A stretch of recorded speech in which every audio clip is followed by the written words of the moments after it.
الحمد لله رب العالمين، والصلاة والسلام على أشرف الأنبياء والمرسلين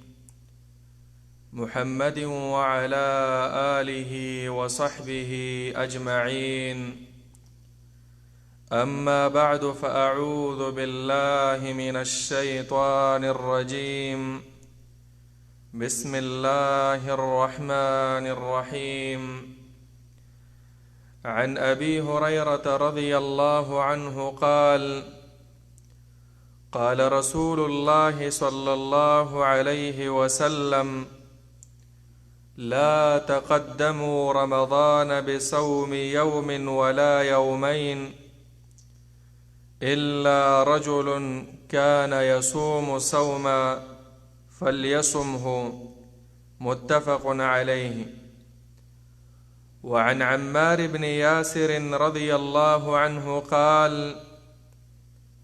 من صام اليوم الذي يشك فيه فقد عصى أبا القاسم صلى الله عليه وسلم.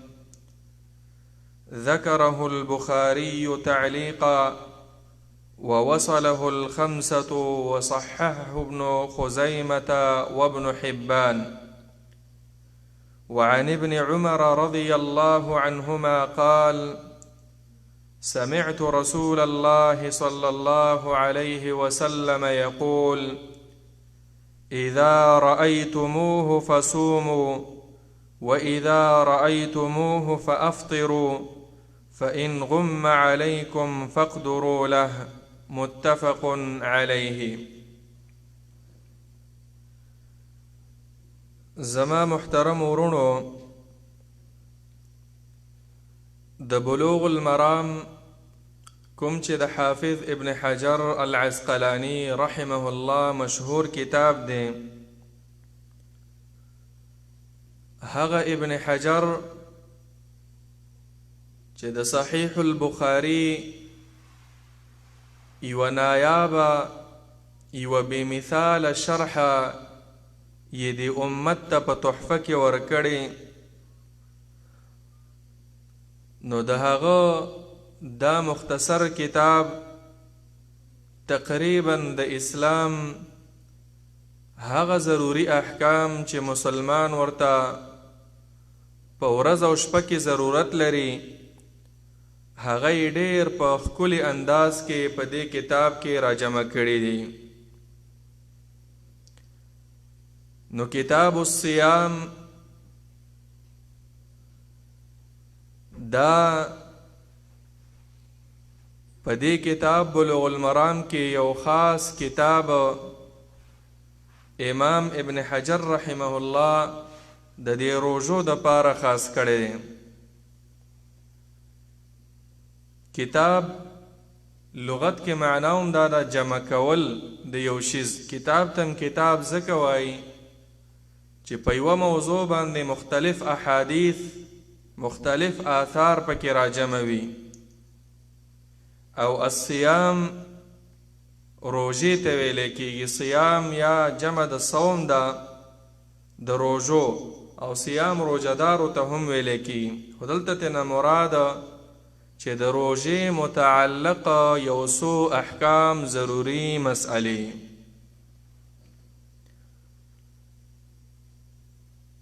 په دې کتاب کې امام ابن حجر رحمه الله اولنی حدیث په دې باره کې راوړی چې رمضان لا نوی راغلی، د رمضان د میاشت نه مخکې یو سړی احتیاطي روژه نیسي چې یاره اسې نه چېرته رمضان وي، نو د دې روژې نیولو څه حکم د اسلام کې. نو په نننی درس کې به 3 احادیث د رسول الله صلی الله علیه وسلم بیانیږي، او مسئلې پکې دا دي چې شکی روجا ست ویلې کی. دویمه مسئله غدا ده چې د شک په ورځ باندې روژه نیول آیا دا جائز دی او که ناجائز دی. نو دې باره کې امام ابن حجر رحمه الله 3 احادیث راوړي دي. اولنی حدیث د ابو هریره رضی الله عنه دی چې نبی علیه الصلاة والسلام فرمایي لا تقدموا رمضان بصوم يوم ولا يومين. اے زما امتیانو د رمضان نه مخکې تاسو یوه روژه یا 2 روژې مخکې منیسئ، الا رجل مگر هغه سړی کان یصوم صوما چې هغه مخکې نه عادت نفلي روژې نیول وي، د پیر په ورځ، د زیارت په ورځ، د دوشنبې، د پنجشنبې په ورځ روژې نیسي او په دغه ټیم کې د رمضان نه مخکې 1 ورځ یا 2 ورځو سره برابر راغلی، نو دا سړی روژه نیولی شي. فلیصمه هغه دې ونیسي. نور نبی علیه الصلاة والسلام د دینه منع کړې ده، ځکه نبی علیه الصلاة والسلام نهی کړي لا تقدمو. په بعضو روایاتو کې الفاظ هغه داسې دي چې لا یتقدمن، تأکید الفاظ دي چې بالکل یو کس ته په تاسو کې مخکې د رمضان نه روژه نه نیسي. نو زما عزتمندو شکی روژه هم دې ته ویلی کېږي چې کله رمضان راځي او رمضان ته 1 ورځ پاتې وي او د سړي شک شي چې سبا به رمضان وي او که نه به وي، او دا شک د څه د وجې نه وي، دا هم حدیث کې بیان شوی دی. شک د دې وجې نه راشي چې خلک بامونو ته، د غرونو سرونو ته، اوچتو ځایونو ته وخیږي، خو میاشت وینیني د ورځې د وجې نه. 9 د شعبان باندې دوی د میاشتې انتظار کوي، خو میاشت ونه لیدلی شي، ځکه په دغه ورځ باندې سحاب وي، غیم وي، غیم نه مراد ورځې راغلی وي. نو چې په 9 د شعبان باندې ورځې راغلی او سباله تا ته پته نشته چې سبا به روژه وي او که نه وي، نو دا سبانۍ روژه نیول دا بیا د شک روژه ده. په دې وخت کې حکم بیا دا دی چې ته به 13 ورځې پوره کوې د شعبان د میاشتې. نو په دغه ورځ کې یو سړی روژه نیسي چې هسې نه چېرته رمضان وي، نو دا ګوره بیا د رسول الله صلی الله علیه وسلم د فرامینو خلاف کار کوي، بلکې په دې باندې انسان ګناهګاریږي. اول د دې حدیث الفاظ ابو هریره رضی الله عنه فرمای چې نبی علیہ السلام فرمای لا تقدمو.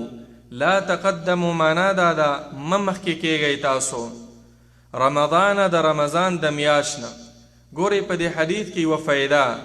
فائده دا ده چې رمضان دا د دې میاشتې نوم دی. نو کوم علماو چې لیکلي دي یو ضعیف روایت نه دا استدلال کړی دی چې رمضان د الله تعالی نوم دی، نو دا د الله په نومونو کې دا نوم نشته دی. دغه روایت امام ابن الجوزی رحمه الله په الموضوعات کې راوړی چې دا بالکل د رسول الله صلی الله علیه وسلم حدیث نه دی چې په هغې کې دا الفاظ دي چې رمضان د الله نوم دی. رمضان د الله نوم نه دی، رمضان د دې میاشتې نوم دی. نو دې میاشت ته شهر رمضان هم ویلی کېږي او رمضان ورته هم ویلی کېږي. په کوم حدیث کې چې راغلی چې رمضان د الله نوم دی، امام نووي رحمه الله لیکلی وهذا الحديث ضعيف ضعفه البيهقي. امام بیهقي او داسې نور علما ویلي دغه روایت کمزوری دی. امام ابن الجوزی لیکلی دی هذا حديث موضوع لا اصل له، دغه د ځان نه چا جوړ کړی دی. نو رمضان د الله په نومونو کې نشته، رمضان د دې میاشت نوم دی. رمضان ورته ولې وی؟ علماو لیکلی دی یا خو وجه دا ده رمضان د رمز نه دی، رمز ویلی کېږي سوځولو ته. د رمضان تم رمضان ځکه وایي چې د انسان ګناهونه سوځي. کله چې انسان په اخلاص سره په طریقه د پیغمبر صلی الله علیه وسلم باندې روژې ونیسي، نو د دغه انسان ګناهونه په دې سره سوځولی کېږي. نو نبی علیہ السلام فرمایي چې تاسو د رمضان نه مه مخکې کیږئ بصوم یوم ولا یومین، چې یوه ورځ مخکې روژه تینیسئ یا 2 ورځې، الا رجل مگر هغه سړی کان یصوم صوما فلیصمه، هغه سړی چې د هغې عادت دا وي چې نفلي روژې نیسي نو هغه دې بیا ونیسي. متفق علیه. دا روایت سندن د بخاری او د مسلم حدیث دی، دا بالکل صحیح روایت دی. ګورئ عزیزانو، مخکې موږ وویله چې شکی روژه دا ده چې سبا له رمضان وي، نن 29 د شعبان دی او د 29 د شعبان په ورځ باندې خلک چې میاشت لیدلو دپاره راوځي نو هلته ورځ وي، نو چې کله ورځ وه د ورځ د وجې نه دوی دا میاشت وینیني نو شک کې پرېوځي چې دا سبا ورځ روژه ده او که نه ده. نو دغه شک کې چې پرېوتې نو بیا به دا روژه نه نیسې، بیا به انتظار کې چې دا میاشت د 10 پوره شي، میاشت د 10 پوره شي. یو خدا دلیل دی چې مخکې ذکر شو چې نبی علیہ السلام فرمایي تاسو مه نیسئ، مه مخکې کیږئ. دویم عزیزانو، هم په دې بلوغ المرام کې د عمار ابن یاسر رضی الله تعالی عنه حدیث دی، هغه فرمایي من صام اليوم الذي يشك فيه، که چا شکی ورځ ونیوله، که چا روژه ونیوله د هغه ورځې یشک فیه چې په هغې کې شک وي چې دا به رمضان وي که نه به وي، نو فقد عصا ابا القاسم صلی الله علیه وسلم، نو د رسول الله صلی الله علیه وسلم خلاف وکړو. صحابي چې کله داسې وایي فقد عصا ابا القاسم صلی الله علیه وسلم، نو معنا دا ده چې دا د سنت خلاف عمل دی. او دغه روایت امام بخاری تعلیقا ذکر کړی په خپل کتاب صحیح بخاری کې، او د نور علماو لکه ابو داود، نسائی، ترمذی، ابن ماجه دوی به په سند متصل سره او سندن دغه صحیح دی. هم دغه شان فتوا د عبد الله ابن عباس رضی الله تعالی عنه بموا. عطا فرمایي وایي زه د عبد الله ابن عباس رضی الله عنه سره ومه قبل رمضان بیوم او بیومین، رمضان ته 1 ورځ یا 2 ورځې پاتې وي، نو چا دا د غرمې خوراک راوړو. فقال عبد الله ابن عباس ویلا افطروا ایها الصیام، ای روژه نیونکو خلکو روژه ماته کوي، لا تواصلوا رمضان شیئا وافصلوا، د رمضان نه مخکې احتیاطي روژې مه نیسئ، وافصلوا د رمضان او د شعبان په منځ کې جدایي راولئ. همدغه شانتې د ابو هریره رضی الله عنه نه هم داسې یو روایت شته چې لا تواصلوا برمضان شیئا وافصلوا، تاسو د رمضان نه مخکې دا 1 ورځ 2 ورځې روژې مه نیسئ، وافصلوا بلکې جداوالی راولئ، جداوالی راولئ د رمضان او د شعبان ترمنځ. نو د صحابه کرامو فتوا هم دغه شانتې وه لکه څنګه چې رسول الله صلی الله علیه وسلم ورته ویلي. یو روایت د عبدالله ابن عمر رضی الله تعالی عنه نه هم نقل دی په ابن ابي شیبه کې، وی لو صمت السنة كلها، که زه ټول کال روژه یمه نو لافطرت اليوم الذي يشك فيه، نو دا د شکی ورځ چې کومه ده په دې کې به زه روژه نه نیسم، په دې کې زه روژه به نه نیسم. نو یو طرف ته د رسول الله صلی الله علیه وسلم حدیث شو، او بل طرف ته د صحابه کرامو فتوا هم دغه شانتې وه. نو که څوک دغه روژې نیسي دا خلاف سنت کار کوي، دا د رسول الله صلی الله علیه وسلم د احادیثو خلاف کوي. خو عزتمندو شکی روژه ورته د دې وجې نه ویلی کېږي چې دلته ورځ راله، په دې باندې دلیل چې ورځ راشي. دا حدیث ابو داود کې دی، نبی علیه الصلاة والسلام فرمایي چې لا تصوموا قبل رمضان صوموا لرؤيته وافطروا لرؤيته فإن حالت دونه غمامة فأكملوا 30. چې تاسو دا روژې چې کله نیسئ د رمضان نه مخکې دا 1 ورځ او 2 ورځې روژې مه نیسئ. که کله ورځ راله په اسمان کې ورځ او تاسو دا میاشت مونه لیدله نو بیا داسې وکئ چې دا 10 ورځې د شعبان دا پوره کوي، 10 ورځې د شعبان پوره کوي. ځکه د یو حدیث کې داسې راغلی دی، عام روایتونو کې خو داسې دی الشهر 29 یوما، او 29 نبی علیہ السلام داسې اشاره وکړه چې میاشت داسې وي یوه اشاره وکړه بیا یې بله وکړه بله یې داسې وکړه چې 9 ورځې خو کله کله نبی علیہ السلام داسې ویلي چې میاشت د 10 هم وي دغه روایت مسلم شریف کې دی چې نبی علیه السلام ویل الشهر 30 والشهر 29 دا میاشت چې کومه ده دا د 10 ورځو وي او میاشت دا د 9 ورځو وي نو چې کله د شعبان په 9 تاسو ورځ ولیده نو تاسو 10 ورځې پوره کوئ نو چې 10 پوره شو بیا بله ورځ بس بیا روژه ونیسئ نو دغې ته د شک روژه ویلی کیږي نو زما عزتمندو شکی روژه نیول دا ناروا کار دی دا خلاف سنت کار دی دې معنی انسان ته اجر نه میلاویږي بلکې الټه لکه څنګه چې د عمار ابن یاسر رضی الله تعالی عنه حدیث دی چې فقد عصى ابا القاسم صلی الله